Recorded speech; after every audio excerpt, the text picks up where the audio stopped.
আমার দেখা গত 20 বা 25 বছরের সেরা বাংলা ছবির মধ্যে একটা হয়ে থাকবে। মানিক বন্দ্যোপাধ্যায় এটা ভেবে কখনো লেখেননি যে কোনোদিন এটা থেকে ছবি হবে। বা দেখো, পুতুল নাচের ইতিকথা তো 8-5টা সাহিত্যের এখন যে ধরনের মানে ছাপা গল্প ভিত্তিক ছবি যখন হয়, তার সেগুলো ইউজুয়ালি ফ্যান্টাসি অ্যাডভেঞ্চার হয়, গোয়েন্দা গল্প হয়। কিন্তু পুতুল নাচের ইতিকথা তো সেরকম জিনিস নয়।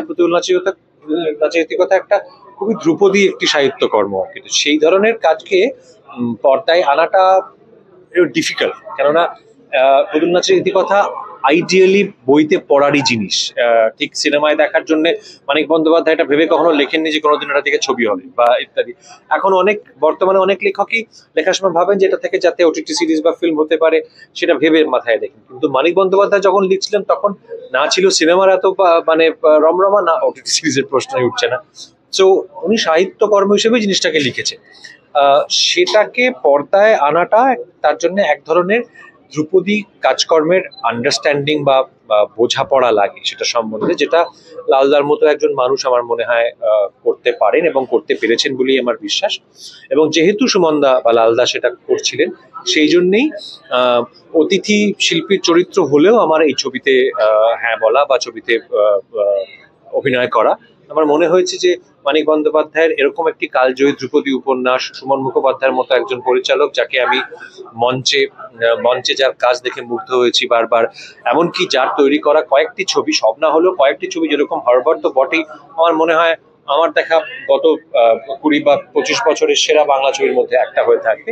সেই সেরকম একজন মানুষ যখন বলছেন পুতুল নাচের ইতিকথা করতে আমাকে একটা অতিথি শিল্পী চরিত্রে অভিনয় করতে, আমার মনে হচ্ছে যে সেই তার হাত ধরে এই ছবিটির একটি অংশীদার বা অংশ হয়ে থাকতে পারলে ভালো লাগে।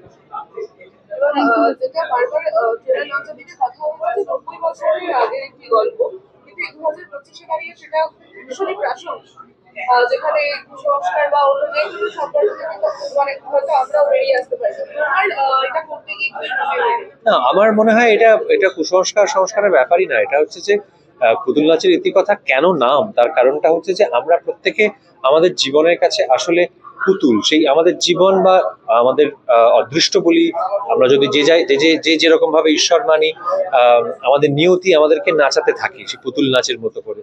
এবং আমরা কেউ কেউ সেই নাচের গ্রাটক থেকে বেরোতে পারি, কেউ কেউ শশীর মতো আটকে পড়ি তার মধ্যে। তো সেই জন্যই এটা মানুষের জীবন এবং মানুষের জীবনের মধ্যে আটকে পড়া, নিজের ছোট গণ্ডির মধ্যে আটকে পড়ার একটা অদ্ভুত অমোঘ সত্যি গল্প, একটা যেটা আমরা প্রত্যেকে কোনো না কোনো সময় আমাদের জীবনে উপলব্ধি করেছি। তো সেইখানেই শশীর একটা একেবারে উল্টো দিকের মানুষ হচ্ছে কুমুদ, যে চরিত্রে আমি অভিনয় করেছি, অতিথি চরিত্র। যে একদিকে সে ইংরেজি কবিতার গড়গড় করে বলতে পারে, যে ওয়ালস নাচতে পারে, ফক্সট্রট নাচতে পারে, কিন্তু সেই ছেলেটি আবার হঠাৎ করে একেবারে গ্রামে গিয়ে পালা গান গাইতে পারে। তো এই কুমুদ নিজের মতো করে পেরেছে এই ঘেরাটোপটা বেরিয়ে পার করে সমস্ত মায়া কাটিয়ে বেরিয়ে যেতে, তো শশী পারেনি। এবং এই গল্পটা কিন্তু শশীর মতো চরিত্রদের নিয়ে, কুমুদের মতো চরিত্রদের নিয়ে নয়, যে যারা আটকে পড়ে, যারা নিজেদের এই ছোট গণ্ডির মধ্যে, ছোট কুয়োর মধ্যে যারা আটকে পড়ে, বেশিরভাগ মানুষই তাই পড়ে, এবং তাদের রিয়েলাইজেশন, তাদের উপলব্ধি, তাদের অনুভব, এটা নিয়েই পুতুল নাচের ইতিকথা। বিনোদন জগতের সব খবরাখবর সবার আগে পেতে সাবস্ক্রাইব করুন বিনোদন চিত্র ইউটিউব চ্যানেল, আর পাশে থাকা বেল বাটনটি ক্লিক করতে ভুলবেন না।